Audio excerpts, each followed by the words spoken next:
Okay, sir, you want to try it out? I don't know if we got volume though. Go ahead. Hear me?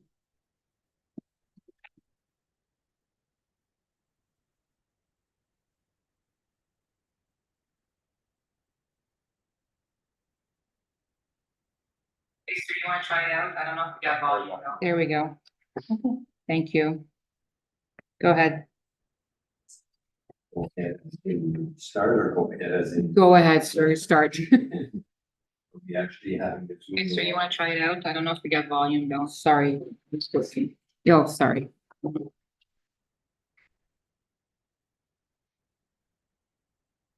And we are on. Thank you very much for everyone's patience. So, we did have a closed meeting, so we opened the meeting, went into close, so now, before we go into our zoning meeting, we're gonna come into open meetings. So I'll have, Madam Clerk, if you could read the, resolution. Be it resolved that the public session be opened at 6:40 P.M. moved by Councilor Shane, seconded by Councilor Vitaly. Any question, all in favor? Motion is carried. And through the chair, I have a directive, that I believe that mover and seconder for. That council directs the treasurer to action in human resources directive as approved by council. So, moved by, Deputy Mayor Bencham, seconded by Councilor Shane. All in favor? Motion is carried. And before moving on to our zoning meeting, any disclosure of peculiar interest and nature thereof. Also, I'm declaring a conflict on indirect conflict on the meeting, 5.1, listed 3.04, as segregation staff under my supervision as provided. Much. You. So, items, 5.1, the zoning application said -2024-04 for FAB. That council of the township of North Stormont. Through the chair, if we could have the amendment for the agenda. It's for the other amendment to the agenda. There was a finance report that was not put on the agenda. So the resolution I have is that council of the township of North Stormont further amend the amended agenda, March 26, 2024, to add staff report FIN 2024-03, report council remuneration expenses for 2023. So can I have a mover? Moved by Councilor Vitaly, seconded by Councilor Donald. Before we go to vote, has this or will this be put on to the website, or has it already been put on? Through the chair, we will put that on the website as soon as it's convenient after this meeting, have distributed, the post to the public and then So I apologize, because of the closed meeting, we had already gone through deletion and addition to the agenda, so this is just being shown the remuneration for members of council for the year 2023. So the motion's read. Any further questions? Seeing none, all in favor? Motion is carried. That will be item 9.2. Thank you. So again, now, I'll retake for item 5.1, again, it's only applications at 2024-04 for data access. Madam Clerk. Be it resolved that council of the township of North Stormont accept the report and presentation for the zoning amendment file number Z-2024-04 Ray-Ban as presented by the junior planner of the township of North Stormont, moved by Councilor Vitaly, seconded by Councilor Shane. Thank you. So can I get Animal, you can put that forward, please.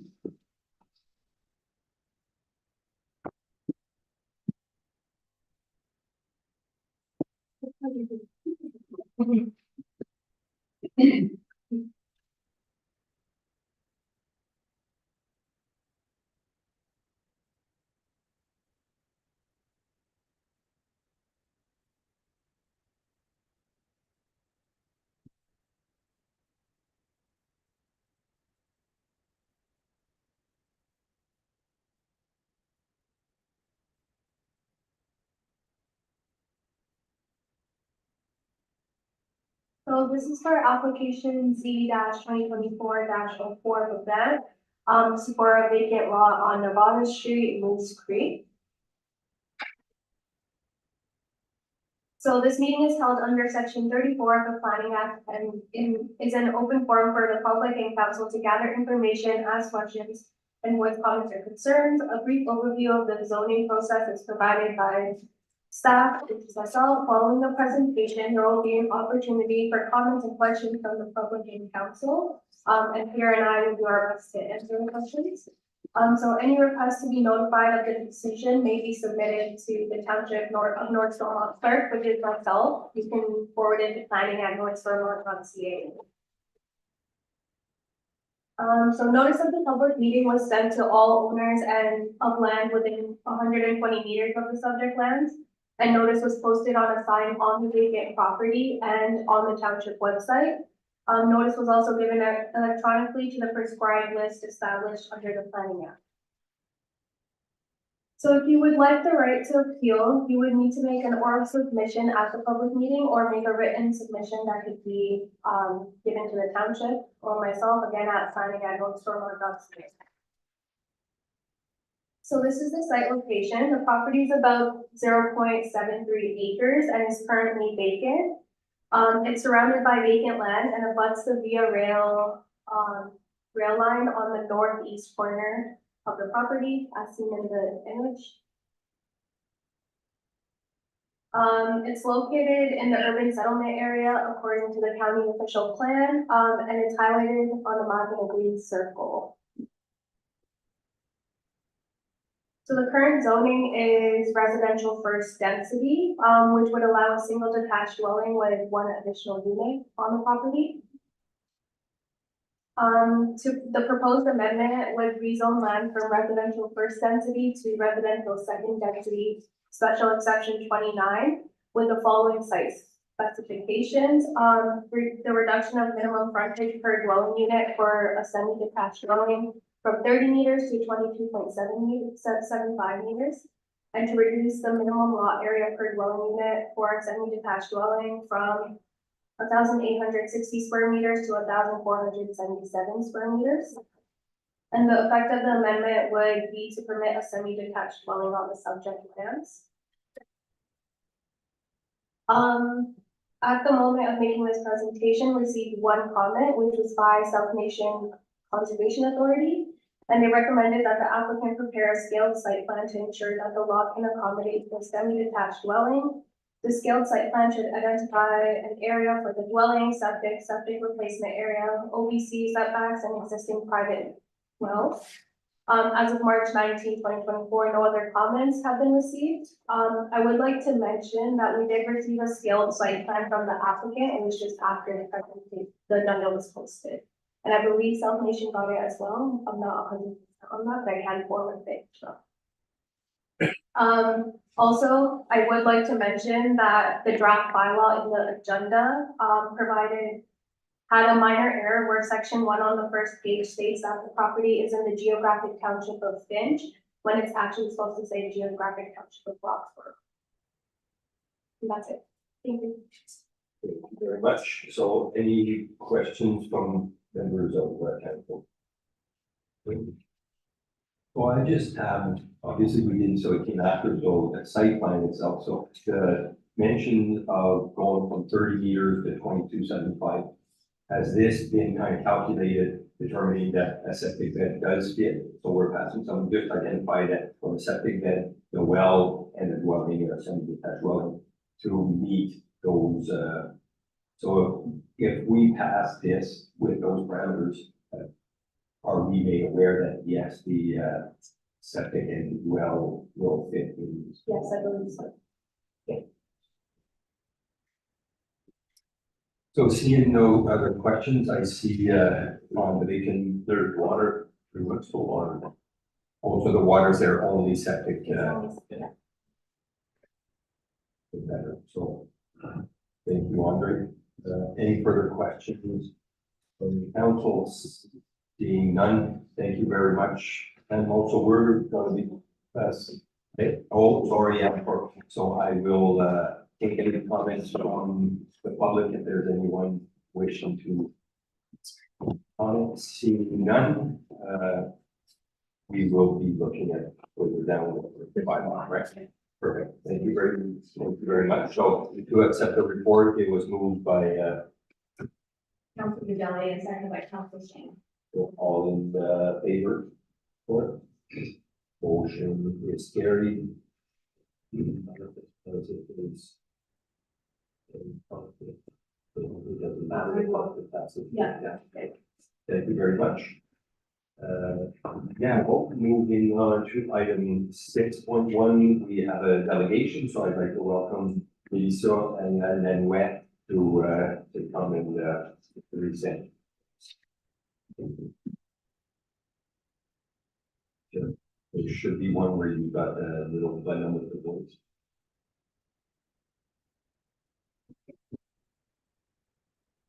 Hello, committee members. I'd like to just jump right into it. My name is Melissa Hunt, area landlord. I live on Second Street. I'm a neighboring property to where they're proposing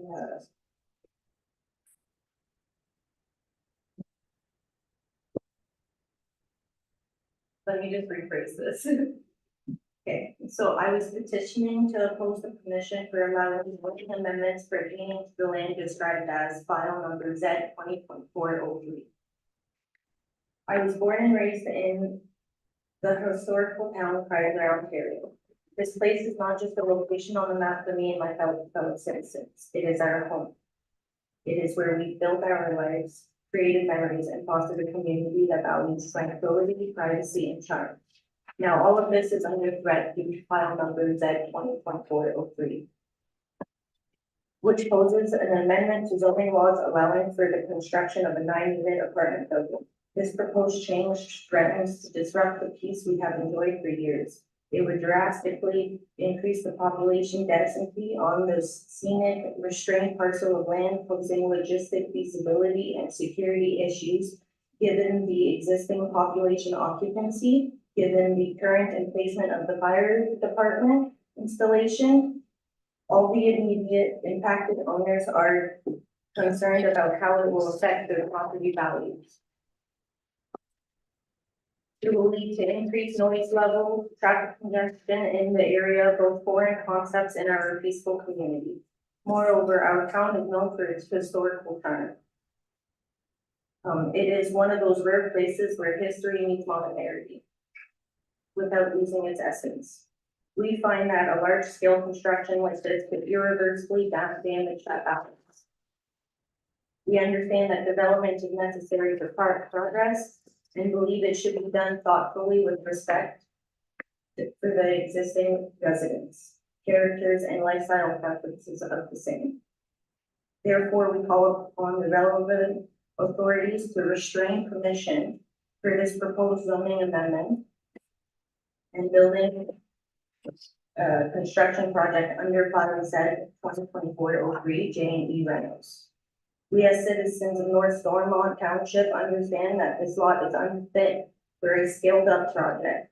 Our hope is the municipality agrees the lot is only suited for a R2 buildup as a single or as 2 single townhouses or a 40-unit apartment structure, while upholding the legal amendments to zoning laws of 3 meters from property lines and stay below 3 stories to uphold the privacy and values of the citizens. Let us preserve what makes Chrysler unique, its tranquility, privacy, and charm by ensuring any future developments align with these values. Thank you very much. Thank you, Melissa. Any comments from the council? Go ahead, Deputy Mayor. I just want to say thank you to the team members for getting a lot of signatures and really taking this through and encourage you to come up and present to council. So thank you. We're not making a decision today, but it makes a difference when people don't speak up. So thank you. Thank you. Any questions? Thank you very much. Thank you.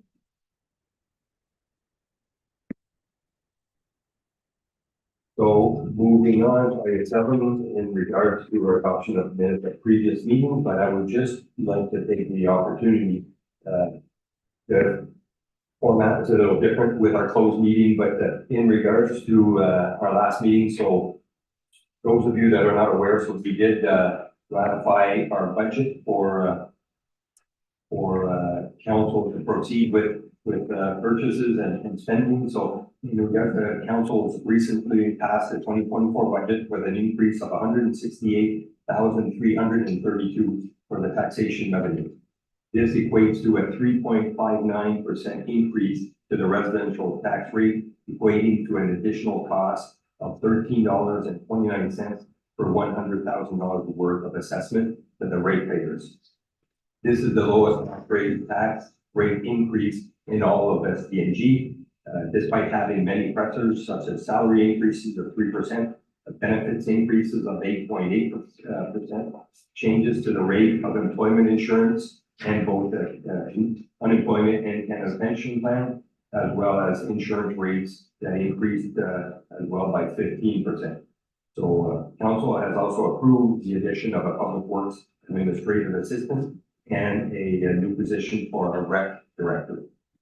Overall, grant increased by 67,151 to offset some of the increases in capital requests were decreased by 70,000 in order to keep the tax rate increase low. After adjustment, council ultimately approved a sound budget with funds going to reserve for future projects, and despite the pressures, has provided an affordable tax rate increase to its residents. So with that fancy stuff all said, I'm proud of the work that we've and staff that we came up with. If you look at the rate of 3.59% on our residents, is next to none. So there's drastic increase in some of our neighboring municipalities that were close to 3 times this amount. So I think we managed to get what was needed to maintain our services, get our staff the tools and people that they need to work with to advance. We still maintain good reserves that was and overall keeping the taxpayer rate payers in mind that it is with inflation, with everything that we've done. So again, thank you very much to our, not just our financial staff, I think all our staff and to members of council for the great work that took place. So thank you very much. Now moving on to item 7.1, the adoption of minutes of previous meetings. Be it resolved that the following minutes be approved as presented. Zoning meeting, March 12th minutes. Regular meeting, March 12th minutes, moved by Councilor Shane, seconded by Councilor Vajali. Any questions in regards to the previous minutes? Seeing none, all in favor? Motion carried. Adoption of minutes of committee and local boards. That the Council of the Township of North Stormont accept the minutes from the South Nation Conservation Board of Directors Committee meeting of January 18, 2024 for information purposes. Moved by Councilor Vajali, seconded by Councilor Shane. Any questions? Seeing none, all in favor? Motion is carried. Moving on. Oh, sorry, so, I thought we were reviewing together, but the committee adjustment minutes of January 29th, 2020. That the Council of the Township of North Stormont accept the minutes from the Committee of Adjustment meeting of January 29th, 2024 for information purposes. Moved by Councilor Vajali, seconded by Councilor Shane. Any questions? Seeing none, all in favor? Motion carried. Moving on to item 9.1, Ministry of Environment, Conservation and Parks, the 2023 private drinking water systems inspection report. That the Council of the Township of North Stormont receives the 2023-2024 private drinking water system inspection report from the Ministry of the Environment, Conservation and Parks as presented for information purposes. Moved by Councilor Shane, seconded by Councilor Vajali. Before, just to let know, so in regards to those, we do have Don Trump from Ontario Clean Water Agency with us. Don, maybe there's kind of the same we're dealing with two of them, I believe. Something will we have to go through, or the question's gonna be related to. Maybe give an overview. I don't know if there's kind of, Boja to give a clear nudge at the council, but I get to the general public. Well, in terms of these, drinking water inspection reports, they're just a routine annual inspections that are performed by the Ministry of the Environment on our drinking water systems. So I believe you already received the report, for things previously and this was the president, okay, yeah, okay. And there were, so if you go to the very first few pages of the report is where they outline any best practice recommendations or any non-compliances. So neither of these reports had any recommendations or non-compliances. The rest of the questions, if you go through, which is, it's very routine. So before I go for questions, was there anything in particular that, because it's a fairly lengthy report? And as you read the questions and how the answer gives us the answer if we meet or if we're compliant or not, was there anything in these kind of reports that from both President Street that you would see that could, that should be maybe brought up ahead of time or? No, they review all of our data from the drinking water system, for the year that they're covering, in the inspection report. They review our log books and they go around with the operators to view the facilities. So throughout the report, they're just answering the questions, the back-to results, other sample results, they review the log books, the data. So no, I mean, there was nothing professional about these reports, yeah. I'll take questions from council, go ahead, that you may mention. Thanks for the comment, Don. Actually, it's funny because now I found the page that the top says non-compliance. There's a paragraph under it, just talks about, it's not a confirmation that we're in full compliance, but is that where, if you were out of compliance, is that where they would put the comment? That's where it would be listed, yes. Yeah, that's exactly what I was looking for, it's kind of a bottom line. So they've got to pay for it, but if there's nothing there, then that's good news. Yes, that's correct. And I have just a general comment. It's funny to read it because you're always talking in the very past tense. In the report, and you had, rather than saying, if you're currently in compliance, it always sounds like, okay, we did do a good job, but I'm still in compliance. So I guess that's just the way the needs to be built out. Yeah. Any other questions? Go ahead, Councilor McDonald. Just sincere here, Don, I've been concerned for Ministry 12, in terms of the well, I'd like to work well. Not lining up. So, right now, we're working with, WSP on revising a technical memorandum that has been prepared, for the new well. So they requested that the technical rules from 2021 are being applied, which isn't what was used by WSP originally. I just received a revised proposal from WSP today to undertake that work. So we'll be, I'll be reviewing that with the thing. In terms of, the well, like, we're pretty much prepared to go to tender for that at this point. So I know we have our, the conferences coming up soon, if there's any need to speak to the Ministry of the Environment, and whether there's a full group that being applied, once they have some knowledge of this, and, if it's gonna really affect your timelines, too, but affect our ability to have, the wells functioning when they need to, please let, I guess, the CAO know if actions required to discuss with the ministry, if there's anything you can do to help on that. I feel somewhat like unable to assist, but I'm aware of the issue of this. Yeah, it's quite, a bit more of an undertaking to apply these new technical rules. So it's something cool. If we do go to these conferences, we do see people, if there's anything we can do, basically it's unreasonable, and we can make that comment, and we have, costs and fines associated with it, just let us know. Yep. That's good. Any further questions? I think we kind of covered both, which are sort of the same, but we do have two different motions of accepting the report. So the first one, the 9.1 being the Chrysler inspection report. We do already have the mover seconder, so any further questions? Seeing none, all in favor? Motion is carried. And moving on to 9.2, which again will be the Moose Creek.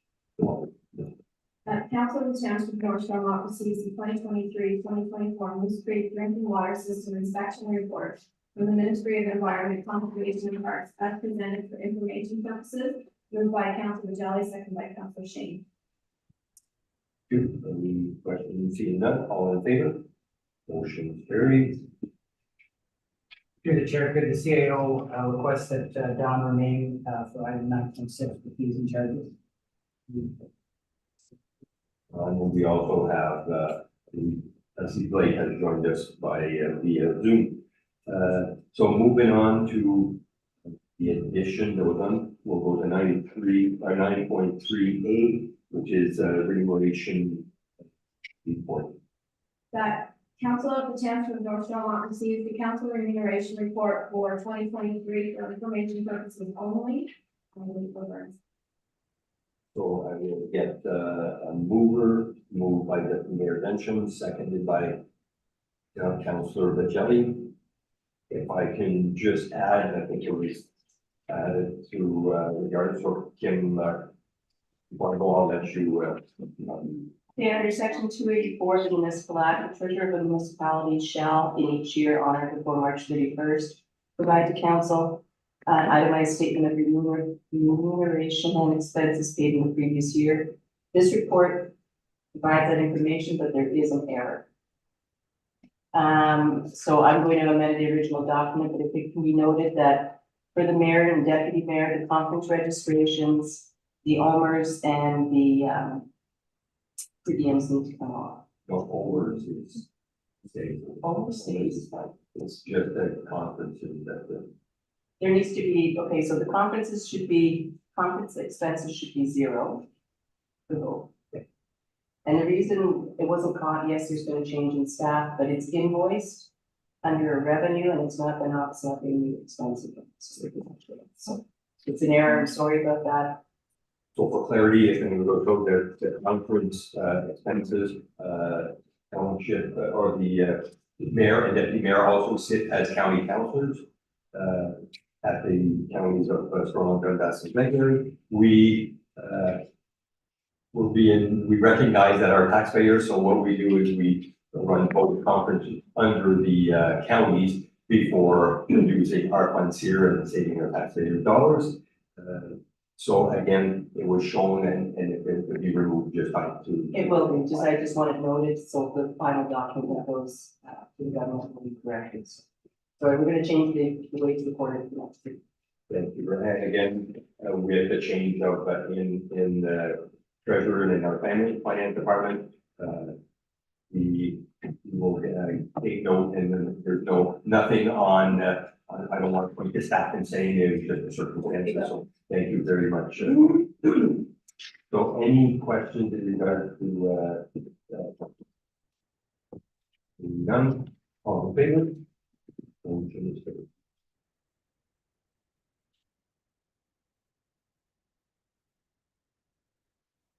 Moving on to council's remuneration bylaw.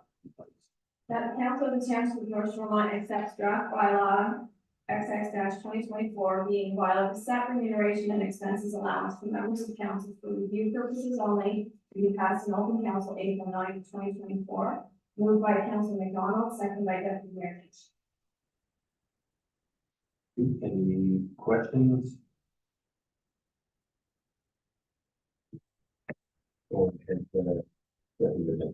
There's just one statement, the practices, the bullet points that follow. So further changes made in line SPG county bylaw will include. Does that mean that we're basically lining up these same practices with how SPG counties manages remuneration? Is that what that means? For some items, yes, the way you're handling, for example, conference expenses, we're following in line with what they're doing. A lot of what is in that remuneration bylaw mirrors the counties. The amounts may differ, but the process is basically the same.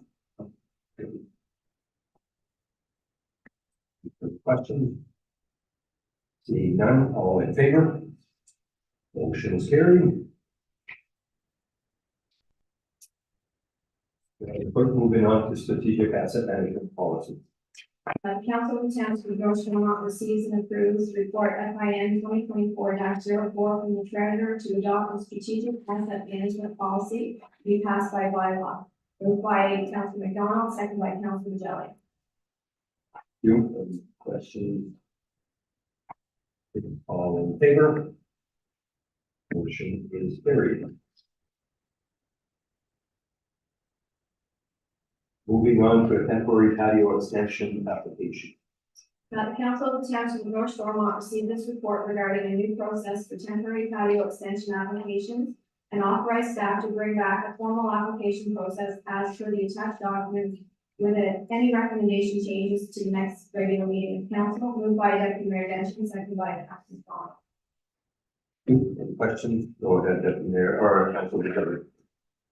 Just a comment, actually, this is kind of one of those common sense things that actually came out of the pandemic. It's nice to see that they were able to pivot towards something that is so not, I think, controversial, not controversial, and actually helps businesses, cuts red tape and allows them to host a summer month. So it's nice that we're able to take the province out of this, draft our own bylaw that can be applied legally across the board. Hopefully, as awareness of this, more restaurant businesses take advantage of the new policy. Thank you. Any other questions? Go ahead, Deputy Mayor Denton. I'm trying to find it in here, better notes, there's one item 5 in one of the documents that talks about approval may be granted for 1 or more years. But then there's another item 5 in this separate list that talks about approval may be no more than 8 months a year. And to me, it just felt like it might be some contradictory rules. So we have read to say, we can only approve for 8 months, but it's going to be done for multiple years. I don't know if that's clear or not, but both 5s.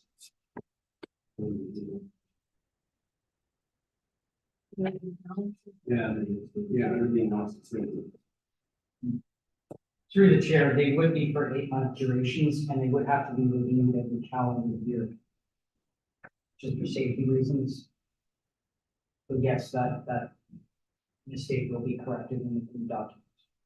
But they would be reviewed on an annual basis and they are for seasonal. So the main bullet number 5 in the analysis, it says an approval will be granted under subsection 1 or 2 with respect to 1 or more calendar years specified by the municipality. It's going to be removed, or we're going to grant them, say, we expect you to come back this year, because I think they have to pay a fee, right? So where I guess I'm wondering where the disconnect is, do they have to pay that fee every year, or can they say, you know what, I want this to be for 3 years, I realize I have to be closed for 4 months a year, and do I have to pay $150 each year or not? Through the chair, it would be an annual fee because we do have to have staff go to each site to review, so it's on a cost recovery basis. So it's not like change. The Bible is probably going to be removed, and it's just Any other questions? Seeing none, all in favor? Motion is carried. Moving on to item 9.6, being the fees and charges. That the Council of the Township of North Shore receive an acceptance report from the CAO clerk on the revised fees and charges proposal in the draft fees and charges bylaw. Moved by Council McDonald, second by Deputy Mayor Denton. The question. Go ahead, Deputy Mayor Denton. Just under some of the public works fees, there's a lot of different fees that are tied to connection, waters, and inspection fees and things like that. Generally speaking, if somebody is building or developing, is it one fee And that covers all of the work, like the inspections and stuff like that, or are there multiple fees? So when somebody comes in and want to do a small development in a single house, are they likely to be paying 2 or 3 or 4 of these fees for the different activities? Or is it kind of one main one, and the other ones are isolated out in case they just need sort of sub element? Through the chair, I would ask that the public works superintendent provide a response. There are a couple of additions that weren't included in this draft. But Mr. Henderson will address those, and we do have our CEO in attendance as well. Get that, Blake? Yeah, through the chair, yes, there's some oversight in whenever we revise the fees and charges for Tannomus, which is a online permit fee, Permit Central, which other municipalities have joined on in the counties. But so in respect to that, there's a couple additional fees as into the working right away, municipal consent, and honestly, I can't see the new thing on my phone, but there was an oversight in it, and we discussed today to rectify it before the fees and charges bylaw was passed. Is that right, Craig? Do they see it? Because I can't see what they're seeing. Through the chair, I'd ask the clerk to review the 2 items that were discussed with the second that were left off of the public works fee schedule. Through the chair. So Blake, I know they can't see it on the draft budget or the bylaw that was put out because it was just brought up this afternoon. So if council approves, it will be added in under the classification of property entrance. We will add the 2 items, municipal consent is a request of $200, and work in right of way permit $150 would be added if council approves.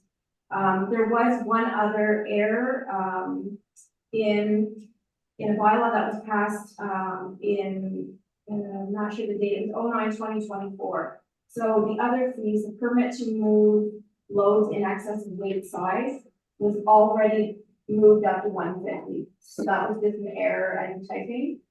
So there should be no change in that, but that should reflect 150.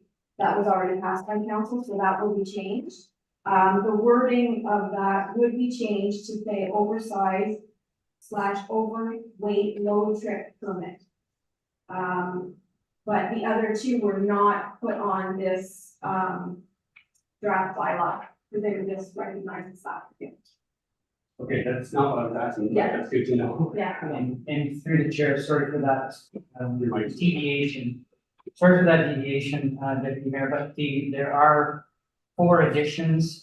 There's water line connection and sewer line connection, both for building services staff and for Aqua staff. And these fees were reviewed and supported by both the CBO and Aqua. And these are on a cost recovery basis as well. And if either the superintendent of public works or if the CBO or Aqua would like to inject to support these fees, it would be appreciated by the CBO.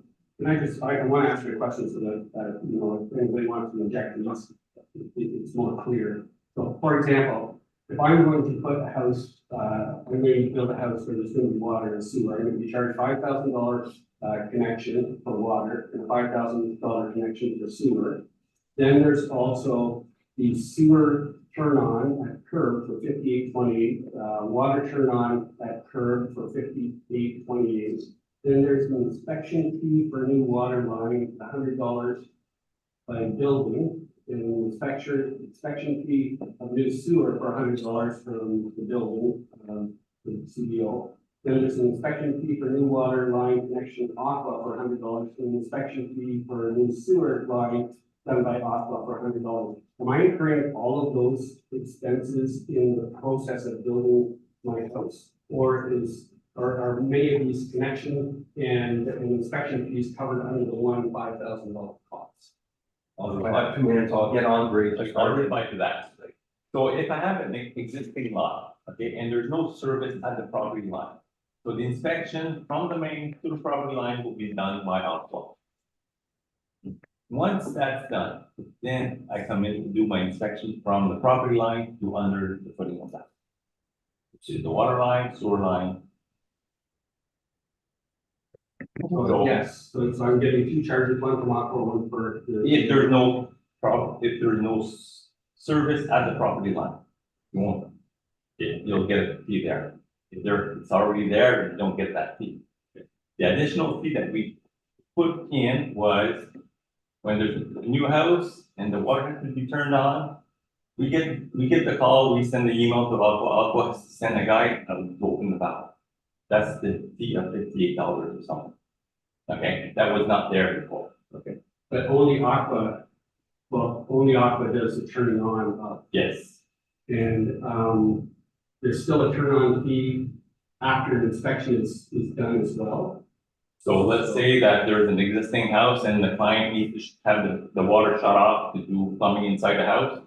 We charge that fee. They have to go close the water, they have to go back to open the water after the work is done. Yeah, and I'm all for cost recovery, don't get me wrong, we're fine with fees, if that's what the cost is, I don't think that should be put on the ratepayers' backs to do that. My question was more to say, has the expectation been set when the first building permits come out, you kind of evaluate that and say, just so you know, look forward to the fact that this, and this fee is likely going to occur at some point in the, rather than kind of being a surprise, oh, you're hitting me for another $100, well, you're hitting me for another $50. So we have an existing fee right now for the water and sewer connection inspection. Okay, that was upgraded to $100. The only fee that was not there was to open the water. Okay. If, I'll get, maybe if you can add to that, Blake. To the mayor or to the chair, basically the recovery cost for the $5,000 for each water and sewer is a capital cost that the ratepayers paid before to install the system and maintain like the water and sewer lines, the towers, all that stuff was paid before. And I believe that is a fairly low cost compared to other municipalities for the actual cost to maintain a water system. So the $10,000 for a new person to come in and use the existing services that the ratepayers already paid for is to maintain the system. It's not getting a extra money for us, and I believe council knows that every municipality in Ontario is fighting a lost battle to try to maintain the water and sewer systems in villages, and especially with our small villages that cost a lot to maintain. If that's clearing anything up with. No, I appreciate that. No, I realize that, and like I say, I'm not disputing the actual charges. In fact, I voted just in support of that, of cutting that charge. It was just, what is the customer going to experience? Are they gonna feel like they're getting hit, or do we say it up front, just to say, these are the charges you're going to expect to pay as you move through your project? Just so there's not a big surprise, you know? It depends on the application. The application, and there's no sewer and water at the property line, well, there'll be additional charge for Aqua being doing that inspection.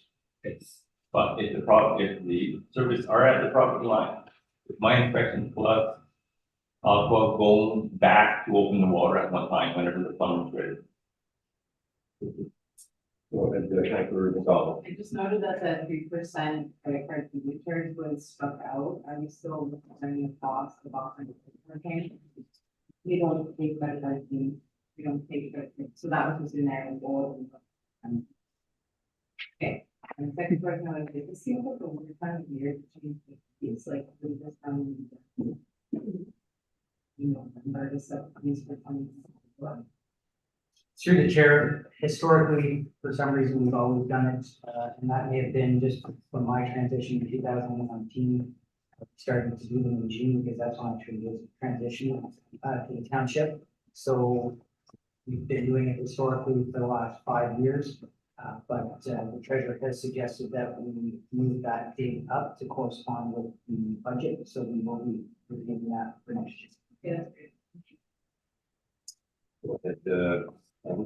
Through the chair, just to go back to Deputy Mayor Dench's comments, so there was a couple other changes in regards to water and sewer that I was made aware of today as well. So the sewer connection permit, including service charge for inspection, recycle bin, sewer turned on at curb aqua. That should be removed because they don't turn the sewer on, so that will be removed from there, so that 5828 proposed will be removed.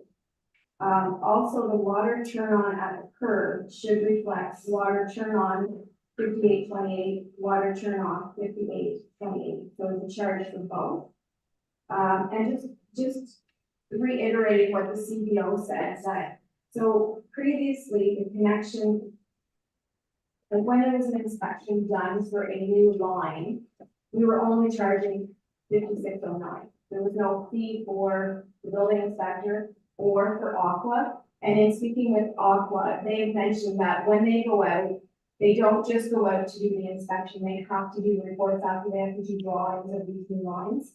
So we did feel that, you know, that there should be a cost for that as well. So that's why they would come in as well. Wanted to follow up with that. Well, the last point, I guess, is given the fact that there's a number of changes, we want to bring this report back with all the changes done, or are you asking for us to approve it all?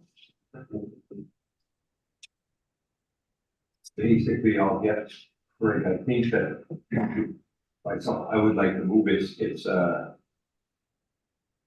think the one-off maybe could be brought back, I don't know how you wanna direct that, is there comments there, Craig? Through the chair, I think it'd be cleaner if we took it back in its totality, we made the adjustment that the public works and council suggestions, and we could go back to the next council meeting for final approval. Does that create any, because I know we are now in March, so we're moving along, which I don't know if that has implications with Through the chair, it does pose some challenges for it. Certainly the arena is not going to reflect until the next hockey season, but this would have an effect on some of the details. again, so we're looking at a 3% depending on 3.2, so if council is comfortable, do we wanna, is it something we can have back for the April 9th meeting? So through the chair, are we wanting to defer it, bring back a cleaner copy with the actual changes and pass that evening, or are you wanting as another draft April 9th and pass that evening? Because we were not passing this today. No, it's just a draft. Okay, report. Okay, so now, it just says that we're accepting, receive and accept, okay. Or draft. On your last sheet. Okay, perfect, yep, so you saw, give the feedback. So possibly we could look at approving and passing it at the April 9th, which would have been done anyway, so that's perfect. Thank you, moving on. So now that was public works, so is there any, so now I know we had public works, any other questions? From the report, do we have, I know there was some added to public works, was there any addition done to other departments that were? Through the chair.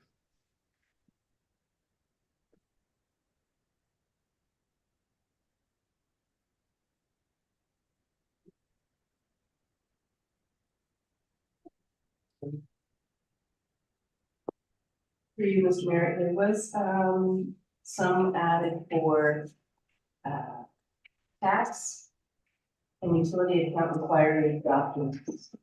There are 3 right now, we're gonna be charging $10. An email is easy, you can do a PDF file attached to an email like this grand, but if they want a printed copy, they're getting really out of control on the requests. And the amount of time it takes to print them, sometimes mail them, there is a cost associated with it. So I'd like to see that. We also added.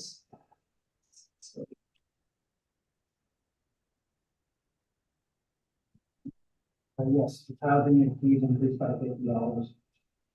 And through the chair, that was in consultation with the drainage supervisor. And just for background, Sean McDonald did make an inquiry with the individual who does the inspections. That fee has not been increased for at least 20+ years.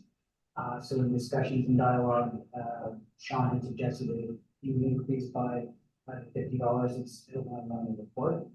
But that was already there. I'm Correct, there's I'm nothing new. asking more if there was, so I apologize, if just there was late entries that staff, we should have up to date before presented, but is there any other? Through the chair, the only two new ones that were not included in the report or the draft fee and charges bylaw were the two for public works. Just everything else has been viewed by council, so go ahead, Deputy Mayor. On near the very end of Public Works, there's a water turned on without authorization. So I'm wondering the cost there, right now it says $58.28 plus connection fee. Which is, I can't remember how much. $100. So if there any, depending on when the water is turned on without authorization, is it possible that somebody could have been using that water for a number of months and not paid the water fee? Is there, and if so, is there any process to recover any of those fees? Do you hear that, Lee? Go ahead. Yes, like we do, I believe in there, we do have a penalty for someone turning on the water. It's illegal for them to do it. I believe Dawn's still there, isn't she? Yeah. I can't see the, but anyway, it's illegal for anyone to do it, a plumber or anybody who has a key to turn on the water valve. There's a minimum fee for it, but it has been noted in the past that some people have turned the water on without contacting the municipality. That most likely would be under review for future considerations for the municipality to look at the penalty for someone getting involved in turning a water connection on without permission. Through the chair, it's difficult to determine unless there was an admission on how long the water had been turned on for. So there may be a capacity to shut it back. However, if somebody turns that on illegally, it's violation, and I don't believe we have set fine, but we could issue a Part 3 charge, and it would go to court. Of course, suggest that these would be determined penalty. Wish to avoid court. Dawn, can you maybe, with different municipalities, do you have you heard, like, is there such penalties that would come into effect from, like, are we in line to saying, okay, let's put a fee for somebody that's turned on water when they were supposed to illegally? You have comments in place? I'm not sure about that. Most other municipalities, they do have water meters. So the billing is based on the meter use, where in North Stormont, that there's not the water. And through the chair, as I said, if enforcement deemed appropriately and we had the evidence, we can lay a Part 3 charge and we would take that person to court. I would suggest that we may want to just put a minimum on there, say regardless, if you turn it on illegally, we're going to charge you. I don't know if you can do this or not, and the bylaw experience may come in here. Could we say, you know what, it's a 6-month fee for water if you're caught, and potentially more if we can determine when you actually turn it on more. Is that an option? I will be cautious in my response because I think we have to be careful in how we attempt to retrieve or obtain this 6 months, 4 months, whatever the determination is. If I can take that back, and we can certainly have that discussion at the April 9th meeting. Other questions? None? So maybe just reread the motion and then vote. That the council of the township of North Stormont receive and accept this report from the CAO clerk on the revised fees and charges proposal in the draft fees and charges bylaw. Moved by Councilor McDonald, second by Deputy Mayor Lynch.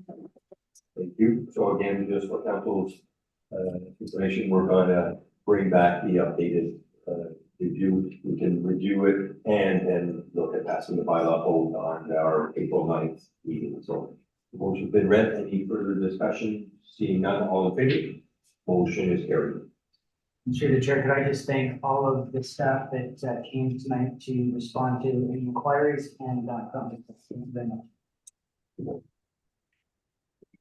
Moving on to our municipal bylaws. Bylaw number 25-2024, strategic asset management policy. Be it resolved that bylaw number 25-2024 being a bylaw to adopt a strategic asset management policy as approved and required by Ontario Regulation 588-17, be read a first, second, and third time, passed, signed, and sealed this 26th day of March 2024. Moved by Councilor Jelly, second by Councilor McDonald. Any further questions on that? Seeing none, all in favor? Motion carried. Bylaw number 26-2024, amendment zoning bylaw number 08-2014. Said at 2024-04 for planning. Through the chair, just before reading the motion, just to note again that there was the error in section number 1 that mentioned Fitch Township. It has been changed on the bylaw, for passing to Rockville Township. The resolution be it resolved that bylaw number 26-2024 being a bylaw to change the zoning of certain lands in the township of North Stormont, amend comprehensive zoning bylaw 08-2014 from residential first density R1 zone to residential second density special exception 29 R2-29 zone. We read it first, second, and third time, passed, signed, and sealed in open council this 26th day of March 2024. Moved by Councilor Shane and seconded by Councilor Jelly. Any further questions? Seeing none, all in favor? Anyone opposed? Oh, sorry, motion is carried. Moving on to the non-finished or new business, so moving on to our motion and notices of motion. Resolution from City of Rockland regarding the 988 suicide crisis hotline. Whereas Canada has adopted 988, the national 3-digit suicide and crisis hotline. And whereas the Township of North Stormont recognizes that it is a significant and important initiative to ensure critical barriers are removed to those in a crisis and seeking help. And whereas the Council of the Township of North Stormont endorses the resolution received from the City of Clarence Rockland regarding the 988 National Suicide and Crisis Hotline, 3-digit number, and to recognize the significant and important initiative to ensure critical barriers are removed to those in crisis and seeking help. Now therefore be it resolved that the Township of North Stormont continues to endorse the 988 Crisis Line Initiative and will display the 988 information poster in all municipal or city buildings. And further that a copy of this resolution be sent to Eric Duncan, MP for Stormont, Dundas, and Glengarry, as well as local SDG municipalities for support. Moved by Councilor Jelly, seconded by Councilor Shane. Before I take questions, maybe Councilor Jelly has a little bit more light on this matter, but it was advertised one morning on CTV Morning News that the 988 was sold. Is this something that's already passed or? So this has been a long time running. This has been 2 years in the works. There's a lot of work we haven't seen, obviously looking to consider to see well and inform different shots, but I'm not sure that the way to go about it. So this is now being really pushed because all the actual legislation logistics behind it, I think it is the why able to be handled national issue. Any questions? All in favor? Motion is carried. Moving on to 13.2, the resolution for Township of McMurray and Monterey Central Frontenac and Town of Plymouth, Wyoming, in regard to extending the life of fire apparatus. That the council of the township of North Shoreham endorse and support the resolutions received from the township of McMurray, Monty, township of Central Frontenac, town of Plymouth, Quinton, Wyoming, and the original motion from Prince Edward County regarding a request to the province to expand the lifespan of fire apparatus, specifically pertaining to the replacement of fire trucks due to insurance requirements, fire underwriters survey, requesting the creation of a new community fire protection and fire prevention insurance system that does not put all municipalities under the same umbrella, with distinct categories for rural and urban municipalities. And that a copy of this resolution be sent to Premier Doug Ford, Noel Quinn, MPP for Stormont, Dundas, and Glengarry, as well as all local SCG municipalities for support. Moved by Deputy Mayor Danson, seconded by Councilor Lee. Thank you. So we need all the help we can get. So when you look at a small township like North Vermont, where you're looking at 7,800 residents, so having 4 fire halls and supporting all the fire apparatus that we have in those halls. Like I said, we'll take all the help we can get. So is there any further questions from members of council? And if that, with this report, all in favor? Motion is carried. We're getting there through the correspondence from 14.1 to 14.7. Be resolved that the correspondence that listed items 14.1 to 14.7 on the agenda be received. Moved by Councilor McDonald, seconded by Councilor Valley. Thank you. Any need to be brought up on that? Seeing none, all in favor of accepting the report? Motion carried.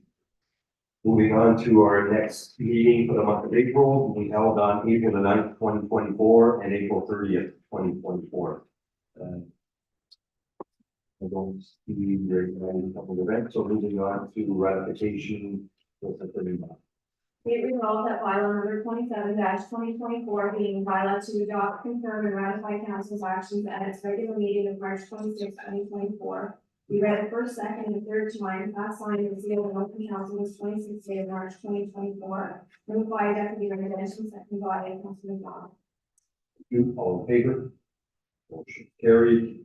And moving on to adjournment.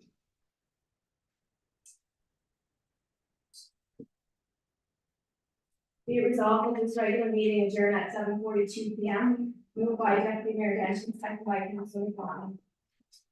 You all in favor? Motion is carried. Thank you very much to council, the people that have approved in the gallery, as well as the people on Zoom. We all have a